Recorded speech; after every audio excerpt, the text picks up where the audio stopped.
Que fareis, pois, irmãos? Quando vos ajuntais, cada um de vós tem salmo, tem doutrina, tem revelação, tem língua, tem interpretação. Faça-se tudo para edificação. Se alguém falar em língua desconhecida, faça-se isto por dois, ou quanto muito três, e por sua vez, e haja um intérprete. Mas se não houver intérprete, esteja calado na igreja e fale consigo mesmo e com Deus. E falem dois ou três profetas, e os outros julguem. Se alguém cuida ser profeta ou espiritual, reconheça que as coisas que vos escrevo são mandamentos do Senhor. Mas se alguém ignora isto, que ignore. Portanto, irmãos, procurai com zelo profetizar, e não proibais falar línguas, mas faça-se tudo decentemente e com ordem. Graça e paz. Deus abençoe a sua vida. Deus nos encha com a sua graça. Bem, o intuito hoje de fazer esse vídeo é porque na igreja nós vimos a necessidade de falar do culto. Como funciona o culto congregacional? E, bem, no culto fica bem corrido, então nós precisamos falar de uma forma que as pessoas entendam todo o processo do culto, né? No culto nós temos o prelúdio, nós temos o momento de contrição, nós temos o momento do louvor, nós temos o momento do clamor, nós temos a palavra, o momento de oferta, nós temos o momento da bênção e o momento da comunhão, né? Quando acaba o culto pós-lúdio. Bem, e eu vi a necessidade de falar sobre cada ponto para a gente poder entender que o culto é um total, é uma totalidade. O culto não é o momento da palavra, não é o momento do louvor. São vários momentos. Mas é necessário a gente compreender muito mais sobre o culto, sobre a nossa forma de cultuar. Por quê? Porque o culto foi tomando várias formas e várias maneiras à medida que o coração do homem foi desejando coisas, foram acontecendo coisas no culto. Então, tem coisas que Cristo, através dos seus apóstolos, deixou como doutrina para as nossas vidas. E essa passagem que eu comecei a ler é uma passagem que nos revela a vontade de Deus no culto. Como funciona um culto? Então, é bem claro em 1 Coríntios capítulo 14, que Paulo diz para nós que isto é uma ordem do Senhor. Mas também ele deixa bem claro, se você quiser ignorar, que ignore. Eu não vim aqui espetar ninguém e dizer se você está certo ou está errado. Esse vídeo é para a congregação a qual eu pastoreio, mas também para aqueles que se interessarem. Se você também não quiser e achar que é errado, fique à vontade, não tem problema nenhum. Eu só quero que aqueles que congregam comigo e aqueles que gostam de observar o que está escrito entendam. Simples assim. Eu não vim aqui dizer que está errado falar em língua, eu não vim dizer aqui que está errado dar glória a Deus. Não vim dizer nada disso. Eu vim dizer que eu preciso voltar a obedecer o que Deus deixou para nós como regra e prática. Ok? Tanto que no finalzinho desse texto, de 1 Coríntios capítulo 14, foram as duas partes que eu li do versículo 26 ao 32, e depois li do 37 ao 40, ele diz aqui no 38, mas se alguém ignorar isto, que ignore. Isso é Paulo está falando. Mas ele diz no versículo 37, se alguém cuida ser profeta ou espiritual, reconheça que essas coisas que vos escrevo são mandamentos do Senhor. O Senhor Jesus deixou como ordem para os seus apóstolos para dizer para a igreja, é assim que eu quero que funcione. Só que nós ignoramos muitas coisas e esse texto é riquíssimo. E quando eu olho para ele, eu vejo quanto nós deixamos de nos atualizar na palavra. A palavra não precisa de atualização. Nós precisamos nos atualizar na palavra. Nós precisamos voltar, resgatar a palavra a nós. E isso a gente vai fazendo devagarzinho e vendo a melhor maneira, porque se perdeu tanta coisa, que agora para você poder retomar novamente, fica difícil. Mas a gente vai devagar tentando buscar a melhor maneira de cultuar a Deus. Essa primeira parte de 1 Coríntios 14, eu vou ler aqui do versículo 1 ao versículo 6. Olha o que diz aqui. Segui o amor e procurai com zelo os dons espirituais. Procurai com zelo. Mas principalmente o de profetizar. Profecia é o que está escrito. Profetizar o que está escrito. Quando recebemos alguma coisa, aonde nós vamos ver se é verdade, se a profecia confere? Na palavra. Ok? Se você pensar de outra forma, tudo bem. Mas profecia é o que está escrito. É o que é revelado àquele que crê. Nós falamos a profecia e a pessoa se arrepende dos seus pecados e entende a palavra e começa a ver que este mundo tem o seu tempo contado, que as nossas vidas têm um tempo contado e nós precisamos buscar a Deus e a justiça de Deus foi feita através de Jesus Cristo, ok? Esta é a profecia. E aí ele diz no versículo 2, porque o que fala em língua desconhecida não fala aos homens, senão a Deus, porque ninguém o entende. E em espírito fala mistério, mas o que profetiza fala aos homens, para edificação, exortação e consolação, ok? Então, o que fala em língua, fala com Deus. Quem profetiza, ele edifica, ele exorta, ele consola, porque essa é a função da palavra.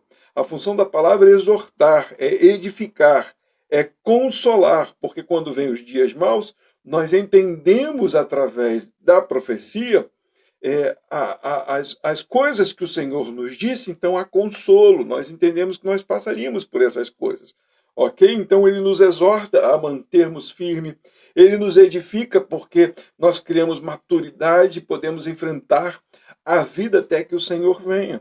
O versículo 4, o que fala em língua desconhecida, edifica-se a si mesmo, mas o que profetiza, edifica a igreja, ok? Eu quero que todos vós faleis em línguas, mas muito mais que profetizeis, porque o que profetiza é maior do que o que fala em língua, a não ser que também interprete, para que a igreja receba a edificação. Agora, irmãos, se eu for ter convosco falando em línguas, que vos aproveitaria?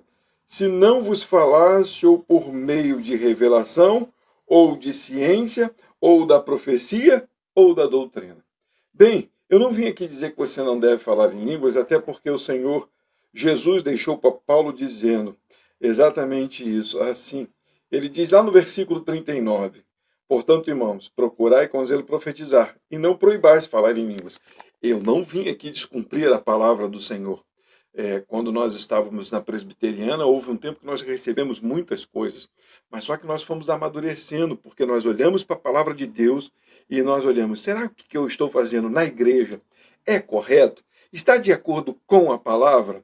O Senhor está dizendo que é melhor que eu profetize, que eu traga exortação, que eu traga ciência, que eu traga revelação, segundo a escritura dele. E que a língua edifica a mim mesmo, as línguas desconhecidas. Porque eu não sei o que eu estou falando, a igreja não sabe o que eu estou falando. Então eu preciso observar o que a Bíblia diz e praticar, ok? Como que um culto é decente? Como que um culto é com ordem? Quando eu pratico de acordo com a vontade de Deus, segundo a sua palavra, ok? Versículo 9 diz assim, assim também vós, se com a língua não pronunciardes palavras bem inteligíveis, como se entenderá o que se diz? Porque estareis como que falando ao ar. Então, olha como ele diz aqui, eu acho legal o que Paulo disse, ele diz assim, pronunciareis palavras bem inteligíveis, com inteligência e com sabedoria. Tem aquele pessoal também que gosta de falar difícil, às vezes está no meio do povo, que o povo não conhece muitas palavras, né? E até quem é muito inteligente, às vezes fica perdido com tantas palavras difíceis que você fica tentando encaixar onde que essa palavra se encaixa nisso, né? É quase com a língua desconhecida, né? E Paulo está falando, fale de maneira que as pessoas entendam. O importante é entender o que está sendo dito, não é mostrar que é espiritual, porque ele está dizendo, Lá no versículo 37, se alguém cuida ser profeta ou espiritual, reconheça que essas coisas que vos escrevo são mandamentos do Senhor. Eu não vim aqui proibir a igreja de falar línguas ou de glorificar. Eu vim dizer, observem o que está escrito. Olha o versículo 14. Porque se eu orar em línguas desconhecidas, o meu espírito ora bem, mas o meu entendimento fica sem fruto. Entendem isso? Isso é importante nós observarmos. O que importa é entender. É bom o dom? É ótimo o dom. Mas o que importa é obedecer o que Deus está falando. Versículo 17. Porque realmente tu darás bem graças a Deus, mas os outros não é edificado. Então, Paulo vai dizer, irmãos, não sejais meninos no entendimento, mas sedes meninos na malícia e adultos no entendimento. Esse é o versículo 20. Versículo 24. Mas se todos profetizares e algum indulto ou infiel entrar, de todos é convencido, de todos é julgado. E, portanto, os segredos do seu coração ficam manifestos. E assim, lançando-se sobre o seu rosto, adorará a Deus, publicando que Deus está verdadeiramente entre vós. A profecia, a exortação, a ciência, a doutrina tem esse poder de penetrar, mas de forma legível, aquele que é sem conhecimento de Deus. E aí a palavra penetra, entra, transforma.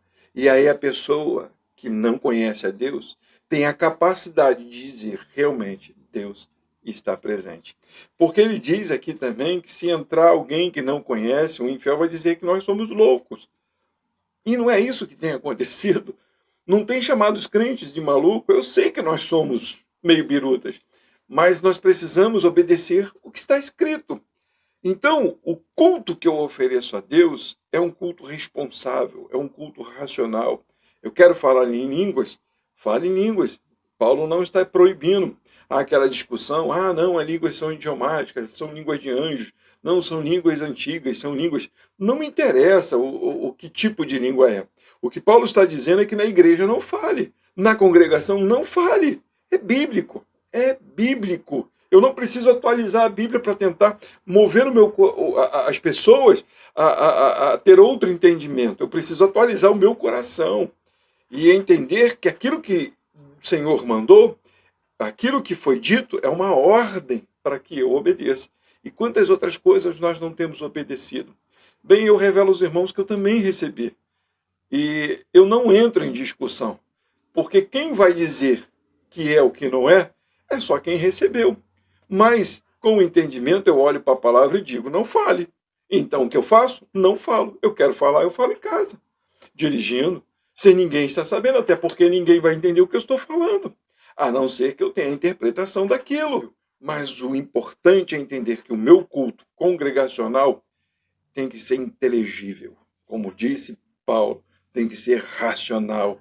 As pessoas têm que entender para que elas digam assim sejam e glorifiquem ao Deus que está nos céus. Deus abençoe a sua vida. Esse é só mais uma parte daquilo que nós começamos a falar no domingo, sobre o culto, a ordem do culto, como funciona um culto congregacional. Deus abençoe a sua vida.